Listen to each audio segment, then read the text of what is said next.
بسم اللہ الرحمن الرحیم. شروع اللہ کے نام سے جو بڑا مہربان نہایت رحم والا ہے.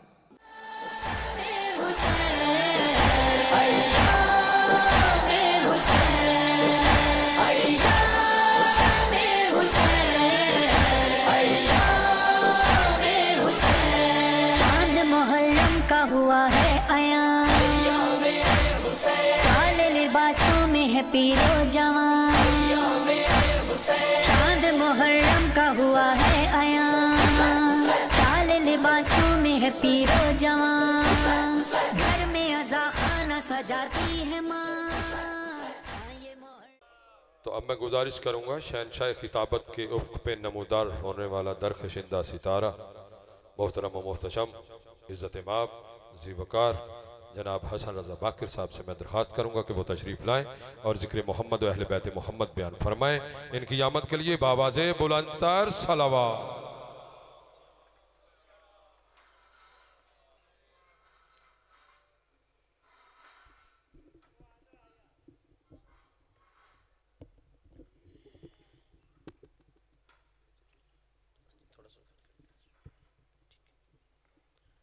خاندان اہل بیت پہ بلندتر صلوات پڑھیے. اللہم صلی علی محمد وسلم. حسبنا اللہ ونعم الوکیل نعم المولا ونعم النصیر. لا حول ولا قوة الا باللہ العلی العظیم. اعوذ باللہ السمیع العلیم من الشیطان اللعین الرجیم. بسم اللہ الرحمن الرحیم. الحمد للہ الذی لا یبلغ مدحتہ القائلون ولا یحصی نعماءہ العادون ولا یؤدی حقہ المجتہدون. الذی لا یدرکہ بعد الہمم ولا ینالہ غوث الفتن. الذی لیس لصفاتہ حد محدود ولا نعت موجود ولا وقت معدود ولا اجل ممدود.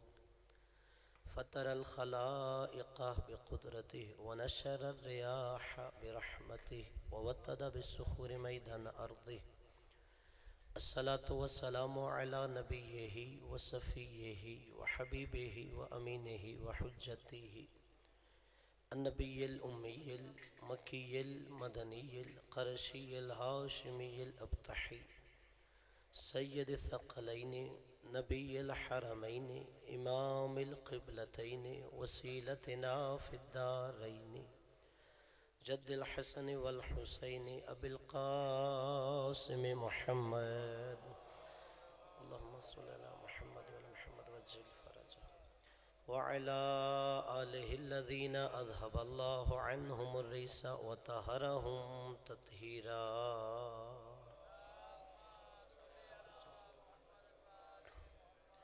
اما بعد فقد قال اللہ سبحانہ وتعالی فی کلامہ المجید وفرقانہ الحمید وقولہ الحق. بسم اللہ الرحمن الرحیم. قل لا اسألکم علیہ اجرا الا المودۃ فی القربى. بآواز بلند صلوات پڑھیے. اللہم صلی علی محمد وجل. نعرہ تکبیر. خالق کی کائنات کا نام ہر بلندی سے بلند ہے. بلند آواز سے نعرہ تکبیر، نعرہ رسالت، نعرہ حیدری، حسینیت، یزیدیت، خاندان اہل بیت پہ بلند تر صلوات پڑھیے.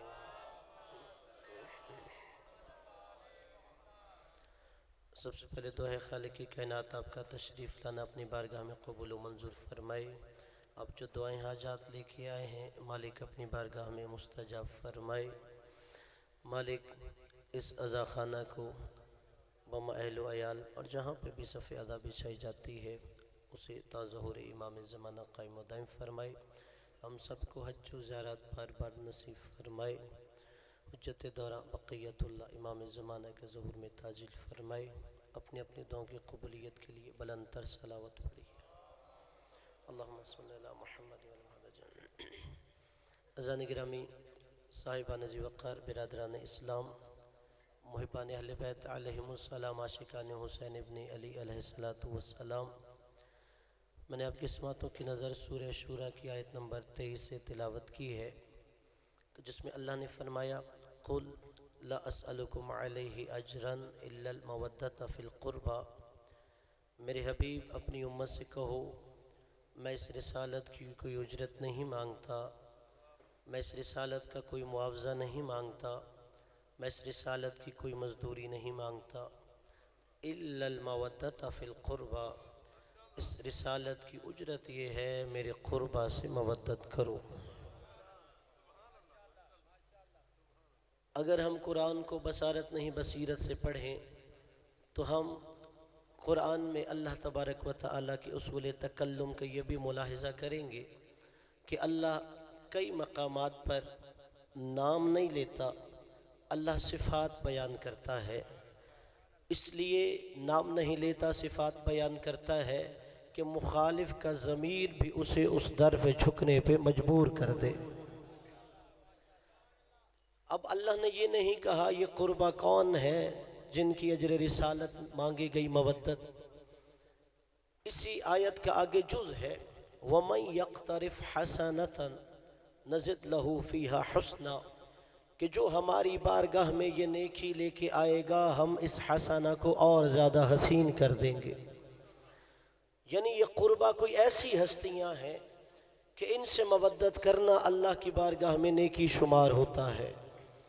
اور دیکھیے برادران اسلام، اگر اس آیت کا بار بار ترجمہ ہی پڑھیے تو آپ کو بہت لطف آئے گا کہ قُلْ لَا أَسْأَلُكُمْ، میرے حبیب کہو میں سوال نہیں کرتا مگر پھر بھی سوالی بنا کھڑا ہوں۔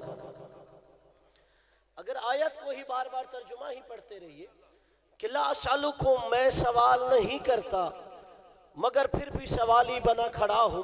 قبلہ ہم تمام مسلمان عالم اسلام اپنی مسجد میں اکثر نعت پڑھتے ہوئے رسول کی بارگاہ میں ہدیہ عقیدت پیش کرتے ہوئے عرض کرتے ہیں کہ بھر دو جھولی میری یا محمد۔ ہم میں سے ہر ایک یہ نعت پڑھ رہا ہوتا ہے کہ بھر دو جھولی میری یا محمد، تو بھر دو جھولی میری یا محمد کہنے والوں، قربہ کی مودت کے لیے مصطفیٰ جھولی پھیلائے کھڑا ہے۔ نبی نے کہا میں سوال نہیں کرتا مگر آج سوالی بنا کھڑا ہوں۔ اچھا یہ کون سوال کر رہا تھا؟ جس کے دروازے سے سائل خالی نہیں جاتا آج وہ سوال کر رہا تھا۔ تھوڑا سا آپ نے ذہن بیدار کرنا ہے، یہ کون سوال کر رہا تھا؟ سلونی سلونی کہنے والے کو گھٹی دینے والا سوال کر رہا تھا۔ یہ کون سوال کر رہا تھا؟ ہر ایک کو عطا کرنے والا آج سوال کر رہا تھا۔ اب سوال دو وجہ سے کیا جاتا ہے، یا امتحان لینے کے لیے یا طلب کے لیے، ایسا ہی ہوتا ہے، یا امتحان کے لیے سوال ہوتا ہے یا طلب کے لیے۔ مثلا میں یہاں آیا، کسی نے کہا دیکھیے تو صحیح کہ ان کے پاس کتنا علم ہے، اس نے میرا امتحان لینے کے لیے کوئی سوال کر دیا، جواب اسے پہلے آتا تھا۔ دوسرا طلب کے لیے، آپ نے کچھ مانگنا ہے، کچھ طلب کرنا ہے، اس کے لیے سوال ہوتا ہے۔ اس آیت میں سوال نبی امتحان کے لیے نہیں طلب کے لیے کر رہے تھے، کہ نبی کچھ امت سے مانگ رہے تھے، طلب کر رہے تھے۔ اب یہ جو طلب کرنے کے لیے سوال ہوتا ہے اس کی تین جہتیں ہوتی ہیں، یا بڑا چھوٹے سے کچھ مانگتا ہے، یا برابر والا برابر والے سے مانگتا ہے، یا چھوٹا بڑے سے کچھ مانگتا ہے۔ عربی میں تینوں کے لیے لفظیں الگ ہوتی ہیں۔ اگر بڑا چھوٹے سے کچھ مانگے اسے امر کہتے ہیں، اگر بڑا چھوٹے سے کچھ مانگے اسے امر کہتے ہیں، اگر برابر والا برابر والے سے مانگے اسے التماس کہتے ہیں، اگر چھوٹا بڑے سے کچھ مانگے اسے سوال کہتے ہیں۔ قبلہ یہی تو حیرت کی بات ہے، اس آیت میں سوال وہ کر رہا ہے جو اللہ کے بعد کائنات میں سب سے بڑا ہے۔ سوال وہ کر رہے ہیں، اللہم صلی علی محمد و علی محمد وجل فرج۔ یہاں پہ سوال وہ کر رہا ہے جسے اللہ اکبر کہتا ہے، یہ میرے بعد سب سے اکبر ہے۔ اب وہ نبی سوال کر رہے تھے کہ قربا کی مودت کا سوال کرنا ہے، اور پھر یہ جو قربا کی مودت مانگی جا رہی تھی نبی نہیں مانگ رہے تھے، یہ اللہ منگوا رہا تھا، یہ نبی نہیں کہہ رہے تھے۔ آیت کے شروع میں کیا قل لا اسألکم علیہ اجرا، اس کا کیا مطلب کہ اللہ یہ کہہ رہا تھا سرکار مصطفیٰ سے میرے حبیب آپ سوال کیجئے۔ یہ قل عربی گرامر کے اعتبار سے صیغہ امر ہے، آپ کسی بھی اپنے مرضی کے عالم سے پوچھ لیجئے عربی گرامر کے اعتبار سے یہ قل کیا ہے، وہ فرمائیں گے یہ قل صیغہ امر ہے۔ انہیں کہیں امر کا کیا مطلب ہے؟ اگر صیغہ امر کے ساتھ کوئی قرینہ علامت نشانی نہ ہو تو اس کا مطلب ہوتا ہے یہ کام کرنا واجب ہے۔ جہاں عربی میں صیغہ امر آ جائے بغیر قرینہ علامت نشانی کے، اس کا مطلب ہے یہ کام کرنا واجب ہے۔ اب اللہ نے سرکار مصطفیٰ سے صیغہ امر سے کہا قل میرے حبیب آپ پر واجب ہے کہ قربا کی مودت کا سوال کیجئے، یعنی اللہ نبی سے فرما رہا ہے کہ آپ پر واجب ہے قربا کی مودت کا سوال کیجئے۔ تو برادران اسلام خود فیصلہ کیجئے، جن قربا کی مودت کا سوال کرنا نبی پر واجب ہو ان قربا کی مودت ادا کرنا امت پہ کیا ہونا چاہیے؟ یا خدا آپ کو سلامت رکھے کہ جن قربا کی مودت کا سوال کرنا نبی پہ واجب ہے، نبی آپ پہ واجب ہے آپ قربا کی مودت کا سوال کریں، تو ہر منصف مزاج اہل علم یہی کہے گا آپ سے کہ جن کا سوال کرنا نبی پہ واجب ہے ان کی مودت دینا امت پہ اوجب ہونا چاہیے۔ کہ یہ مودت کا سوال نبی نہیں کر رہے تھے، یہ اللہ کروا رہا تھا کہ قل میرے حبیب کہہ دو ان سے کہ اجر رسالت یہ ہے قربا سے مودت کرے۔ میں مثال دیتا ہوں تاکہ بچوں میں بھی بات نقش ہو جائے۔ اکثر آپ سفر کر رہے ہوں، آپ کی گاڑی کسی اشارے پہ رک جائے، سائل آئے دروازہ کھٹکھٹائے، آپ شیشہ نیچے کرتے ہیں، وہ کشکول آگے بڑھاتا ہے، آپ کشکول میں کچھ ڈال دیتے ہیں۔ اور کبھی ایسے ہوتا ہے سائل خود نہیں آتا، پیچھے کوئی اور ہوتا ہے، جیسے ہی آپ کی گاڑی رکی اس نے اشارہ کیا اس سے جا کے مانگو۔ اب سائل آیا، شیشہ کھٹکھٹایا، آپ نے شیشہ نیچے کیا، اس کے کشکول میں کچھ ڈال دیا۔ اب یہ جو دوسرا سائل آیا تھا آپ نے یہ صرف اسے عطا نہیں کیا، آپ نے اسے بھی عطا کیا ہے اور اسے بھی عطا کیا ہے جو کہہ رہا تھا مانگ۔ یہ جو دوسرا آیا تھا اسے بھی عطا کیا ہے اور اسے بھی عطا کیا تھا جو اسے کہہ رہا تھا مانگ۔ اب قبلہ اس آیت میں قربا کی مودت کا سوال خود نبی نہیں کر رہے تھے، اللہ کہہ رہا تھا قل میرے حبیب ان سے مودت کا سوال کرو۔ تو اب برادران اسلام اگر ہم نے نبی کی اجر رسالت سے قربا سے مودت نہ کی تو ہمارے دروازے سے خدا بھی خالی لوٹ جائے گا، مصطفیٰ بھی خالی لوٹ جائے گا۔ اس لیے کہ اللہ کہہ رہے تھے مانگ اور نبی مانگ رہے تھے۔ اب نبی نے کہا کہ اس رسالت کی اجرت اور معاوضہ یہ ہے میرے قربا سے مودت کرو۔ اچھا معاوضہ کس کا ہے؟ رسالت کا۔ اجرت کس کی ہے؟ رسالت کی۔ اب جب بھی کبھی معاوضہ لیا جائے کوشش یہ ہوتی ہے کہ اس جنس کے برابر ہونا چاہیے۔ مثلا اگر میں یہ گھڑی بازار بیچنا چاہوں کوشش میری ہوگی جتنے کی ہے اس سے مہنگی بکے، لیکن اگر مجبور بھی ہوں تو ہوگا کہ جتنے کی یہ گھڑی ہے اتنا تو مجھے معاوضہ ملنا چاہیے۔ اب خدا نے کہا میرے حبیب کہو لا اسألکم علیہ اجرا، کہ میرے حبیب یہ جو سوال کر رہا ہوں، یہ جو معاوضہ مانگ رہا ہوں، یہ جو اجرت مانگ رہا ہوں، یہ رسالت کی مانگ رہا ہوں، یعنی نبی رسالت کی اجرت اور معاوضہ مانگ رہے ہیں، تو اس کا مطلب یہ ہے قربا کوئی ایسی ہستیاں ہونی چاہیے اگر عدل کا ترازو خدا نصب کر دے، ایک پلڑے میں اگر رسالت تل سکتی ہو تو دوسرے پلڑے میں یہ قربا تل سکتے ہو۔ یہ کوئی ایسے ہونی چاہیے ہستیاں کہ اگر رسالت کی خدا ایک عدل کا ترازو نصب کرے، ایک پلڑے میں رسالت رکھے یہ اتنی قیمتی ہونی چاہیے کہ دوسرے پلڑے میں یہ قربہ تل سکتے ہو۔ اب اللہ نے نام نہیں لیا، صرف خدا صفات بیان کرتا ہے کہ جو قربہ ہیں ان کی مودت کا سوال ہے۔ اب آپ کوئی بھی اپنے مرضی کا قرآن مجید ترجمے والا اٹھا لیجئے، کسی بھی عالم کا، بلا تفریق مذہب و مسلک، ترجمہ زیادہ یہی ہوتا ہے۔ میرے حبیب کہہ دیجئے اس رسالت کا معاوضہ اجرت یہ ہے کہ میرے قریبیوں سے مودت کیجئے۔ اب دیکھیے قرب تین اعتبار سے ہوتا ہے۔ ایک ہوتا ہے قرب بے اعتبار فاصلہ، دوسرا ہوتا ہے قرب بے اعتبار رشتہ، تیسرا ہوتا ہے قرب بے اعتبار رتبہ۔ اور عربی میں تینوں کے لیے لفظیں الگ الگ استعمال ہوتی ہیں۔ اگر ہو قرب بے اعتبار فاصلہ، جیسے میں کہوں یہ بچہ فاصلے کے اعتبار سے میرے زیادہ قریب ہے، اسے کہتے ہیں القرب۔ دوسرے ہے قرب اعتبار رشتہ، جیسے کہیں اولاد ہے، ماں باپ ہے، بہن بھائی ہیں، پھر چچا ماموں خالہ، سلسلہ بڑھتا جاتا ہے، اسے کہتے ہیں قرب اعتبار رشتہ۔ اس کے لیے آتا ہے القرابت۔ اور تیسرا ہے اگر کوئی رشتے میں بھی قریب ہو اور دل میں بھی مقام بلند ہو، اسے کہتے ہیں القربہ۔ سمجھ آ گئی؟ آپ کو بس یہ قریبی سمجھانے ہیں، آپ نے میرے جملے ذہن میں محفوظ رکھنے ہیں۔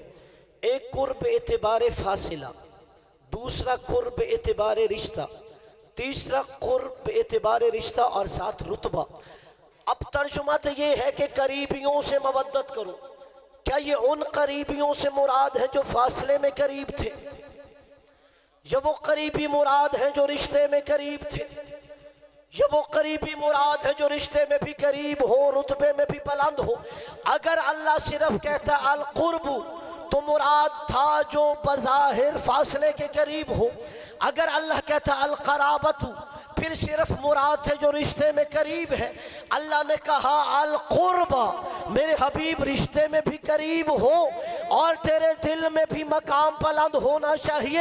اب جائیے اپنے مرضی کی تاریخ اسلام کھول لیجئے، نبی کے رشتے میں بھی قریب ہو، دل میں بھی مقام بلند ہو، وہ قربہ کی منزلت پہ فائز ہو۔ قبلہ اس سے زیادہ نبی کے دل میں مقام کیا بلند ہوگا؟ اگر قربہ نبی کی پس میں آئے، میرا نبی مسند چھوڑ کے کھڑا ہو جاتا ہو۔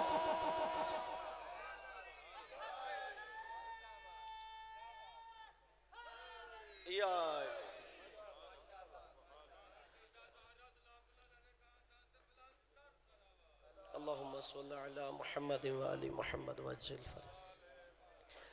یعنی یہ ایسے قریبی ہونے چاہیے کہ رشتے میں بھی قریب ہو اور نبی کے دل میں بھی مقام بلند ہونا چاہیے۔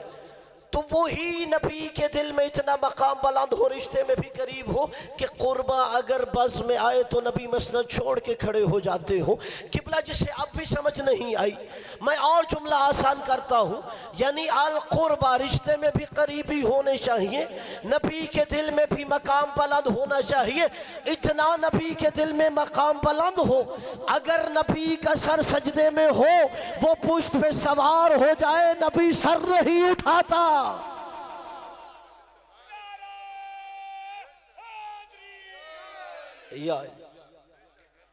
اتنا نبی کے دل میں ان کا مقام بلند ہونا چاہیے کہ اگر نبی کا سر سجدے میں ہو، وہ پشت پہ سوار ہو جائے تو نبی سر نہیں اٹھاتے۔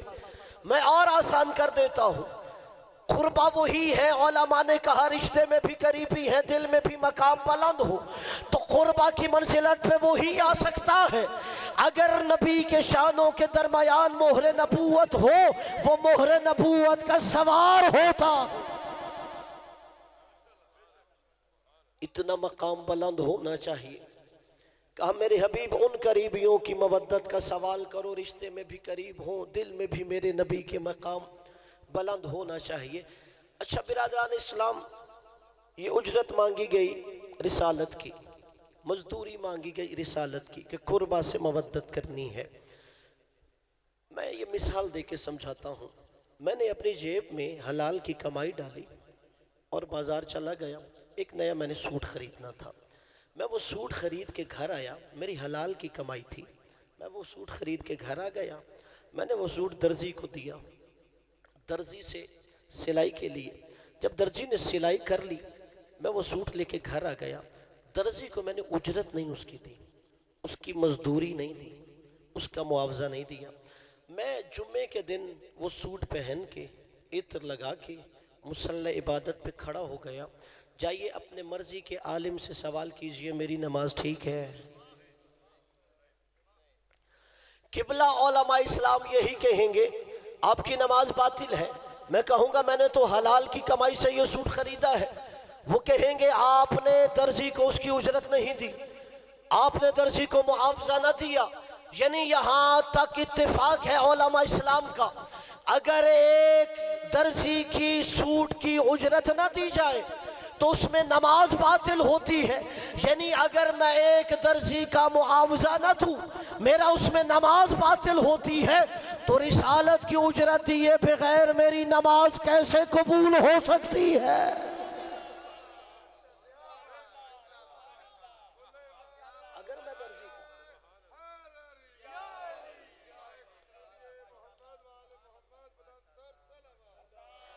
اللہم صلی علی محمد وعلی محمد وجل فرج. یعنی اگر رسالت کا معاوضہ مزدوری دیں گے تو پھر ہی تو عبادت قبول ہوگی.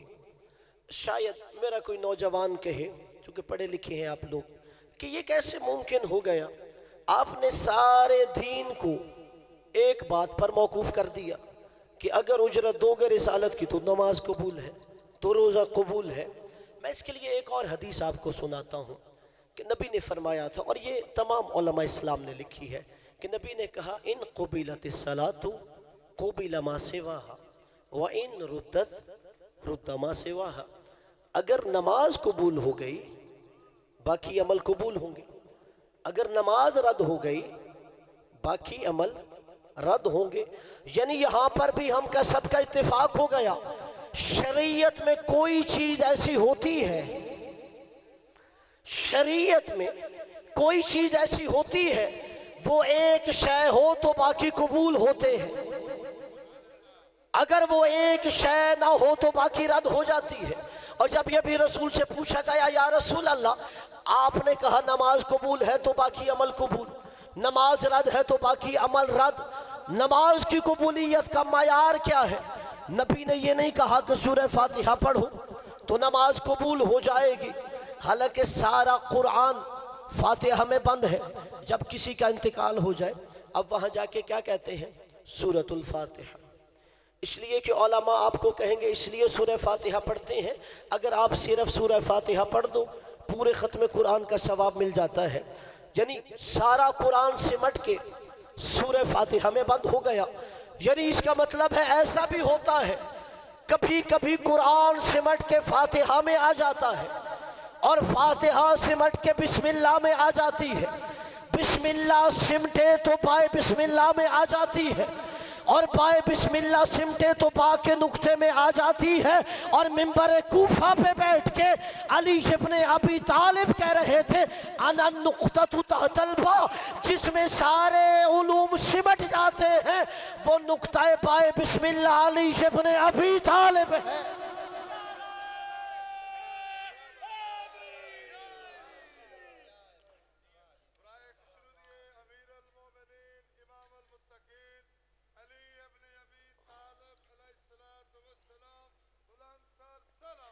اللہم صلی علی محمد وعلی محمد وجل فرج. یعنی کبھی کبھی ایسا ہوتا ہے ہر شے سمٹ کے ایک میں آ جاتی ہے, اور جس کے اندر یہ سارا سمٹ جائے قرآن, اسی نے تو یہ دعویٰ کیا تھا سلونی سلونی قبل ان تفقدونی, جو پوچھنا ہے مجھ سے پوچھ لو. نبی کے بعد سوائے علی کے کوئی یہ دعویٰ نہیں کیا. بلکہ ایک دفعہ بغداد میں وہاں پہ عالم نے کہا کہ میرے سینے میں بھی اتنا علم ہے کہ میں بھی یہ دعویٰ کر سکتا ہوں. تو انہوں نے مسجد میں جا کے منبر پہ کہا سلونی سلونی قبل ان تفقدونی, کہ جو آپ مجھ سے پوچھنا چاہتے ہیں مجھ سے پوچھ لیں. ایک مومنہ نے کہا یہ دعویٰ تو علی نے کیا تھا. یہ بھی کہہ رہے ہیں جو مجھ سے پوچھنا ہے پوچھ لیں. مومنہ سر پہ چادر کر کے مسجد میں گئی. انہوں نے کہا کہ آپ نے یہ دعویٰ کیا تھا کہ سلونی سلونی قبل ان تفقدونی, یہ دعویٰ تو علی ہی کر سکتے ہیں کہ جن کے پاس علم لدنی تھا. انہوں نے کہا نہیں، میرے سینے میں بھی اتنا علم ہے، آپ مجھ سے یہ سوال کر سکتے ہیں. وہ مومنہ کہتی ہے پھر سوچ لیں، کوئی سوال کر لوں. انہوں نے کہا اس لیے تو دعویٰ کیا ہے کہ آپ کوئی سوال کریں. مومنہ نے کہا اچھا مجھے بتائیے، یہ جو آپ نے سر پہ پگڑی باندھی ہے اس کے پیچ کتنے ہیں؟ یہ جو آپ نے سر پہ پگڑی باندھی ہوئی ہے اس کے پیچ کتنے ہیں؟ انہوں نے کہا یہ تو مجھے پتہ نہیں. کہ اپنے ہاتھ سے باندھی ہوئی پگڑی کے پیچ آپ کو علم نہیں اور دعویٰ علی والا کر رہے ہیں. مولا علی نے تو کہا تھا میں زمین کے راستے آسمان کے راستوں سے بہتر جانتا ہوں. تو جس کے اندر سارا سمٹ کے آ جائے علم وہ نقطہ بائے بسم اللہ ہوتا ہے. تو کہا یا رسول اللہ نماز کی قبولیت کا معیار کیا ہے؟ جہاں آپ کو لے کے جا رہا تھا کہ اگر نماز قبول ہے تو باقی عمل قبول ہے، نماز رد ہو گئی تو باقی عمل رد ہے. نہ پڑھنے والوں کی بات نہیں ہے. نبی نے کہا جو پڑھتے ہیں وہ بھی سوچیں قبول ہے یا نہیں، کہ اگر یہ قبول ہے تو باقی عمل قبول ہے. جب اصحاب کرام نے عرض کیا یا رسول اللہ ہمیں وہ معیار بتائیے کہ نماز کی قبولیت کا معیار کیا ہے. رسول خدا نے سورہ فاتحہ کو معیار قرار نہیں دیا. رسول خدا نے رکوع کو نہیں کہا، سجدے کو نہیں کہا. رسول خدا نے فرمایا جب نمازی نماز کے تشہد میں مجھ پر میری آل پہ درود پڑھتا ہے تو نماز قبول ہوتی ہے.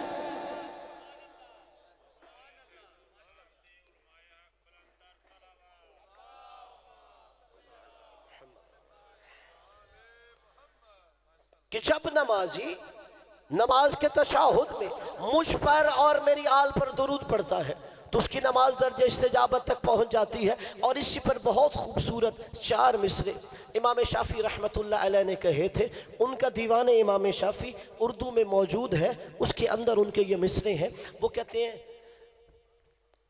اہل بیت علیہ السلام کی اسی چیز کو ذہن میں رکھتے ہوئے یا آل بیت رسول اللہ حبکم فرض من اللہ فی القرآن انزلہ کفاکم من عظیم القدر انکم من لم یصلی علیکم لا صلاۃ لہ. کہ اے اہل بیت رسول تمہاری محبت قرآن میں واجب ہے. یہی جو آیت مودت ہے وہ پڑھ کے ہی غالباً یہ اشعار کہے ہوں گے کہ یا آل بیت رسول اللہ حبکم، اے اہل بیت رسول تمہاری محبت قرآن میں واجب ہے. پھر کہتے ہیں کفاکم من عظیم القدر انکم من لم یصلی علیکم لا صلاۃ لہ. کہ امام شافعی رحمت اللہ علیہ اگر کسی بزم میں جائے، کسی محفل میں جائے، جو جس کے بھی قصائد سنا رہا ہو اور پھر امام شافعی سے کہے کہ آپ اہل بیت رسول کی بڑی فضیلتیں سناتے ہیں، ہمیں بھی ان کے فضائل سنائے. امام شافعی رحمت اللہ علیہ صرف ایک فضیلت سناتے تھے اور کہتے تھے کوئی اور ایسی فضیلت رکھتا ہے تو بتاؤ. وہ کیا کہتے ہیں اپنے مصروں میں کفاکم من عظیم القدر انکم من لم یصلی علیکم لا صلاۃ لہ.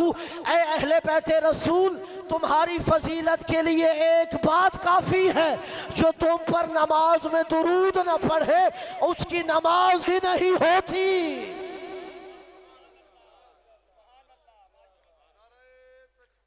اللہ اکبر.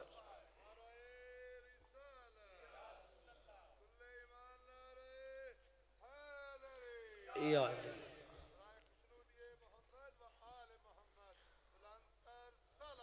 اللہم صلی علی محمد وعلی محمد وجل فرجہم. کہا تمہاری فضیلت کے لیے یہ ایک بات کافی ہے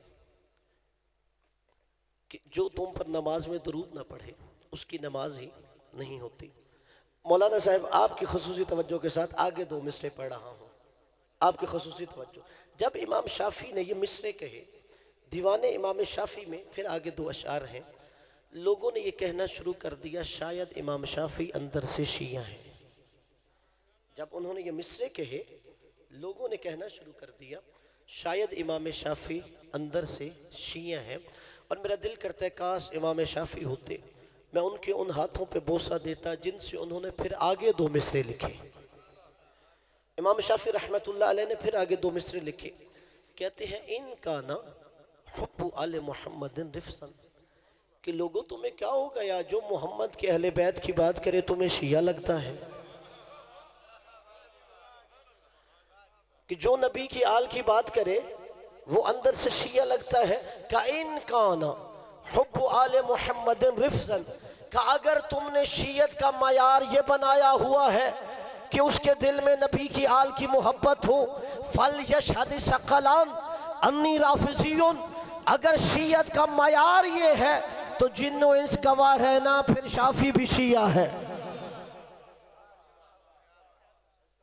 کہ اگر انہوں نے کہا شیعت کا معیار یہ رکھا ہوا ہے، ان کانا حب آل محمد رفسن، اگر آل محمد سے محبت کا معیار شیعت ہے، فَلْيَشْهَدِ ثَقَلَانِ جن و انس گواہ رہو، انی رافضی، تو پھر میرے اندر بھی شیعت ہے۔ حالانکہ اہل بیت رسول سے محبت یہ شیعت نہیں ہے، یہ قرآن کا مطالبہ ہے کہ اجر رسالت یہ ہے کہ تم قربہ سے مودت کریں۔ اب جائیے آپ قرآن مجید بسم اللہ کی با سے والناس کی سین تک پڑھیے، سوائے ہمارے نبی کے کوئی نبی اپنی امت سے اجر رسالت نہیں مانگ رہے تھے۔ جناب نوح علیہ السلام کی امت جناب نوح کے پاس آئی کہ اللہ کے رسول آپ نے ہمیں دعوت تبلیغ دی، ہم شرک چھوڑ کے ایمان لے آئے، کہ اب ہم سے اجر رسالت مانگیے۔ جو جواب جناب نوح علیہ السلام نے دیا وہ اللہ نے قرآن کی آیت کی صورت میں نازل کر دیا۔ جناب نوح کی قوم نے کہا اجر رسالت مانگیے، جناب نوح نے کہا ان اجریہ الا علی اللہ، مجھے اجر تم سے نہیں چاہیے، مجھے اللہ عطا کرے گا۔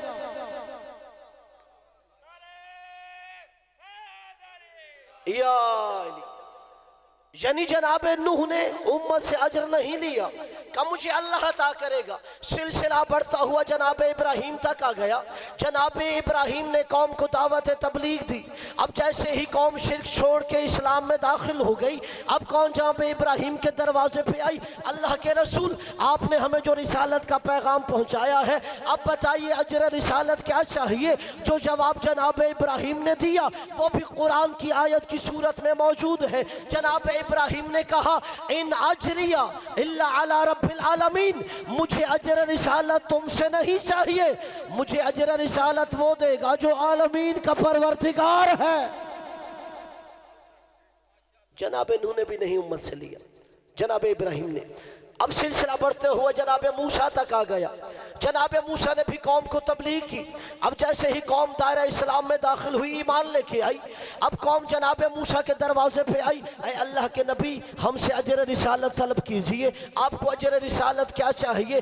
جو جواب جناب موسیٰ نے دیا وہ بھی قرآن کی آیت کی صورت میں قرآن میں موجود ہے۔ جناب موسیٰ نے فرمایا ان اجریہ الا علی الذی فطرنی، مجھے اجر رسالت تم سے نہیں چاہیے، مجھے اجر رسالت وہ دے گا جس نے مجھے پیدا کیا ہے۔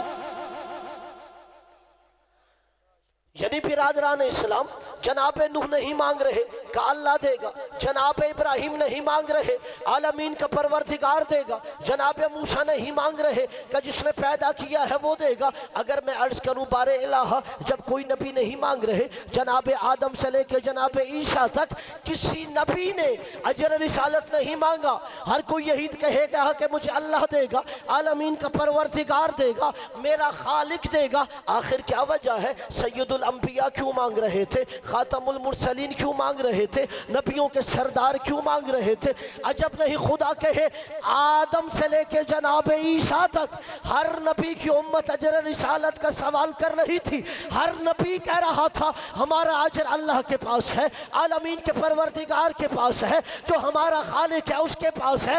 جب ہر نبی کا اجر خدا کے پاس جمع ہو گیا، نبیوں کے سردار آ گئے، آخری رسول آ گئے، اب اللہ نے کہا قُلْ لَا أَسْأَلُكُمْ عَلَيْهِ أَجْرًا إِلَّا الْمَوَدَّةَ فِي الْقُرْبَى، میرے حبیب کہو رسالت کی اجرت یہ ہے میرے قربا سے مودت کرو۔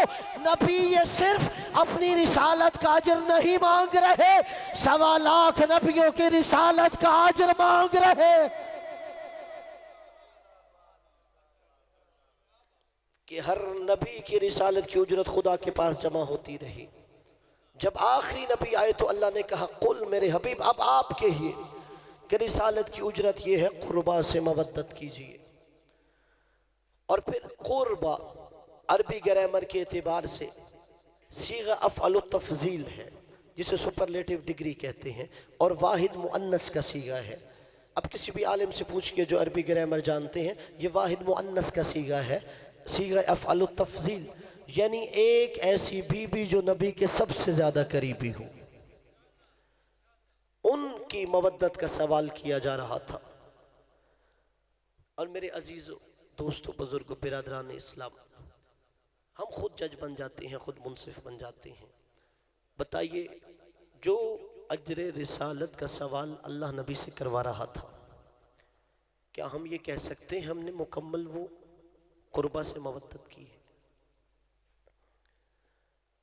اگر قربہ سے مودت کا حق ادا کیا ہوتا تو نواسے رسول جنت کے سردار سید الشہداء کا لاشا 3 دن تک بے گورو کفن تو نہ پڑا ہوتا.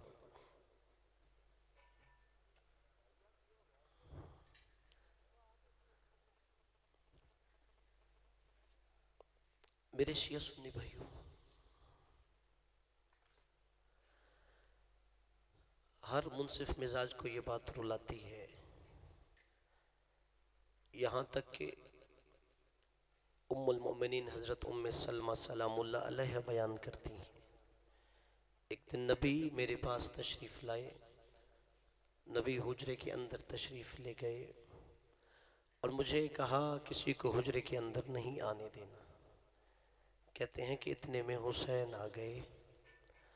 میں نے حسین کو روکا. کہتے بچہ مچل گیا. تھوڑی سی آواز بلند ہوئی تو رسول خدا نے جناب ام سلمہ سلام اللہ علیہ سے فرمایا کہ ام سلمہ میرے حسین کو آنے دو، میرے حسین کو نہ روکو، میرے حسین کا رونا مجھ سے برداشت نہیں ہوتا. اب جناب ام سلمہ سلام اللہ علیہ کہتی ہیں کہ امام حسین آگے اندر چلے گئے. میں ابھی بھی باہر دروازے کے بیٹھی کہ تھوڑی دیر کے بعد میں نے نبی کے رونے کی آواز سنی. میں نے تھوڑی دیر کے بعد نبی کے رونے کی آواز سنی. کہتے ہیں کہ جب میں نبی کے رونے کی آواز سنی میں اندر گئی، دیکھا نبی نے حسین کو اپنے سینے پہ لٹایا ہوا اور نبی کی آنکھوں سے اشک بہہ رہے تھے.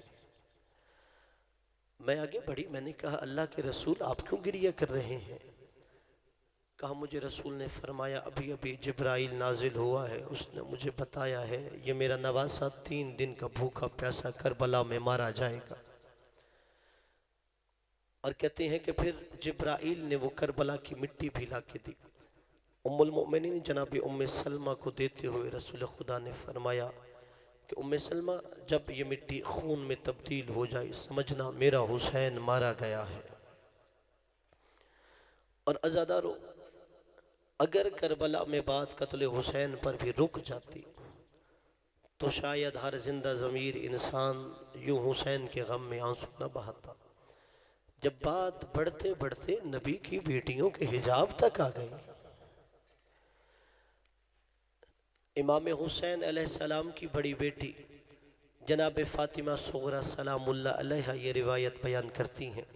جناب فاطمہ کبرا سلام اللہ علیہ بیان فرماتی ہیں کہ جب بابا کے سر کو تن سے جدا کیا جا رہا تھا میں در خیمہ پہ کھڑی تھی. کہا بابا کے سر کو تن سے جدا کرنے کے بعد نوک نیزہ پہ بلند کیا گیا تو میں سوچ رہی تھی یہ امت اجر رسالت میں اور کیا ہمیں دے گی. اجرکم علی الزہرا کہ میں ابھی سوچ رہی تھی یہ امت اجر رسالت میں ہمیں اور کیا دے گی. تو گویا ایک شور بلند ہو رہا تھا، لوٹو تبرکات علی و بطول کو، قیدی بنا کے لے چلو آل رسول کو. کہا ہمارے خیموں پہ حملہ ہوا، ایک ملعون میری چادر لوٹنے کے لیے میرے پیچھے دوڑا. کہتی ہے کہ اس نے میری چادر لوٹنے کی کوشش کی، میں چادر بچانے کے لیے آگے دوڑ رہی تھی. عزادارو کہتی ہیں کہ اس کے ہاتھ میں ایک نیزہ تھا، اس نے نیزہ میرے سر کی جانب بڑھایا. جب نیزہ واپس گیا تو نیزے کی نوک سرخ ہو چکی تھی، نیزے کی نوک پر بنت حسین کی چادر تھی. عزادارو جناب فاطمہ کبرا سلام اللہ علیہ بے ہوش ہو گئی.